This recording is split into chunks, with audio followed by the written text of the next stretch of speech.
Hello guys, welcome to my channel. নিয়ে চলে এসেছি আরও একটা নতুন ব্লগটা পয়লা বৈশাখ উপলক্ষে। প্লাস সেদিন আমাদের ছিল বারোয়ারি শ্রী শ্রী মা রক্ষাকালীর পূজা।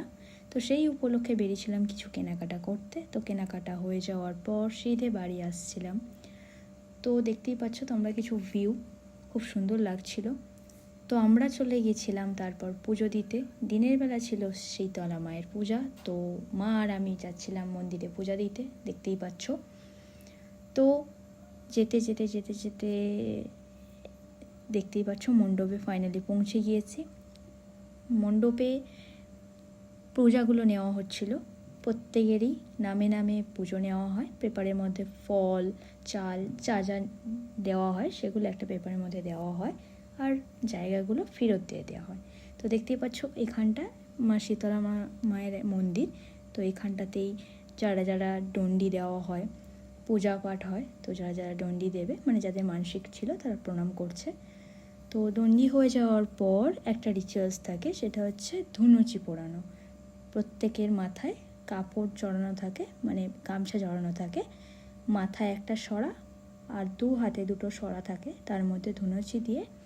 আর আর একটা কাঠি হয় যে প্যাঁকাটি কাঠি বলে, তো সেটা দিয়ে ধুনুচি ব্রাহ্মণরা কিছু রিচুয়ালস থাকে, তো সেটা করে। তো দেখতেই পাচ্ছ অনেকেরই অনেক রকমভাবে মানসিক থাকে, তো সেই রকমভাবে দণ্ডি দেয়, কিছু রিচুয়ালস থাকে ধুনুচি পরানো, সেগুলো হচ্ছে। দেখতেই পাচ্ছ ভীষণভাবে ভিড়, যাদের যাদের মানসিক রয়েছে তারা সেগুলো পূরণ করছে প্রচণ্ডভাবে। আর তীব্র গরমও ছিল, হওয়াটা তো স্বাভাবিক। দেখতেই পাচ্ছ তোমরা অনেক ভিড় ছিল, অনেক।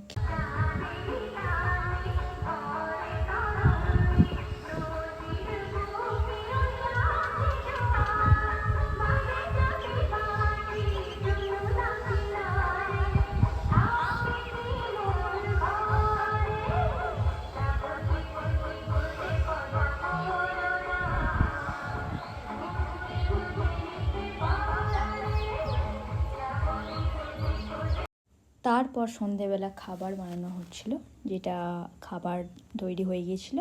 তো কিছু একটা ক্লিপ নিয়ে নিলাম। বড় মা তখন রান্না করছিল, রাঁধুনি যিনি। তো তারপর বাবা আসলো, বাবা মা আমি ভাই সবাই মিলে গেলাম মণ্ডপে। দেখতেই পাচ্ছ মাকে একদম প্রস্তুত করানো হয়ে গিয়েছিল। কত সুন্দর মায়ের সাজ পোশাকটা লাগছে, দেখো খুব সুন্দর দেখতে লাগছে, তোমরাও দেখে নাও।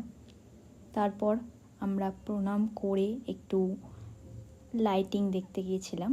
মেলা টেলা বসেছিল ওই একটা দুটো। তো ভিউটা সত্যি খুব দারুণ লাগছে। আর বছরে ওই একটা দিন সত্যি খুব আনন্দ হয় আর খুব মজা হয়।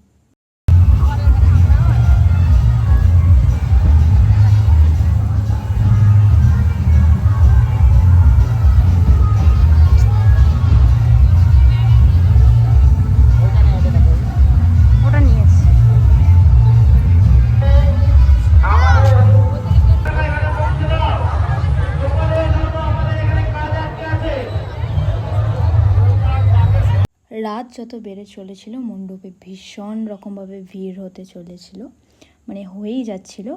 অনেক রকম অনেক রিচুয়ালস থাকে, সেই কারণের জন্য কিছু রিচুয়ালস দেখার জন্য অনেক সবাই ভিড় জড়ো করেছিল সেই জায়গাটায়। তো আমরা তারপর ব্যাক করে আসি। তো আজকের আমার ব্লগটা এখানেই আমি এন্ড করছি। দেখে অবশ্যই জানাবে তোমরা যে কেমন হয়েছে, আর অবশ্যই লাইক, কমেন্ট, সাবস্ক্রাইব করতে ভুলবে না। দেখা হচ্ছে নেক্সট ভিডিওতে। Thank you.